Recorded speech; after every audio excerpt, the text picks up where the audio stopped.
അഷ്ടമിരോഹിണി ദിനത്തിന്റെ ഭാഗമായി ഗുരുവായൂർ ക്ഷേത്രത്തിൽ വലിയ ഭക്തജന തിരക്കാണ് തിങ്കളാഴ്ച അനുഭവപ്പെട്ടത്. കണ്ണന്റെ ജന്മദിനത്തിൽ ക്ഷേത്രത്തിലെത്തുന്ന മുഴുവൻ ഭക്തർക്കും ദർശനമൊരുക്കാനുള്ള എല്ലാ നടപടികളും ഗുരുവായൂർ ദേവസ്വം ബോർഡ് സ്വീകരിച്ചിരുന്നു.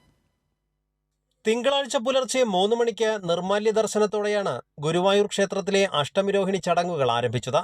ഭക്തരുടെ സൗകര്യം പരിഗണിച്ച് ദർശനത്തിനായി പൊതുവരിയിൽ നിന്നവരെ ക്ഷേത്രത്തിലേക്ക് നേരെ കടത്തിവിട്ടു. ചോറൂൺ വഴിപാട് കഴിഞ്ഞ കുട്ടികൾക്കും ദർശന സൗകര്യം ഒരുക്കിയിരുന്നു. അഷ്ടമിരോഹിണി ദിനത്തിൽ ക്ഷേത്ര ദർശനത്തിനെത്തിയ ഭക്തർക്കായി ഗുരുവായൂരപ്പന് നിവേദിച്ച പാൽപ്പായസം ഉൾപ്പെടെ വിശേഷാൽ പ്രസാദകൂട്ടാണ് ദേവസ്വം ഒരുക്കിയിരുന്നത്. രാവിലെ 9 മണിയോടെ പ്രസാദകൂട്ട് ആരംഭിച്ചു.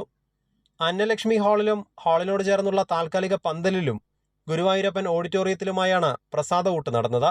തിരക്ക് കണക്കിലെടുത്ത് VIP സ്പെഷ്യൽ ദർശനങ്ങൾക്ക് രാവിലെ 6 മണി മുതൽ നിയന്ത്രണം ഏർപ്പെടുത്തിയിരുന്നു. പ്രദക്ഷിണം, ശയനപ്രദക്ഷിണം എന്നിവയും ഒഴിവാക്കിയിരുന്നു.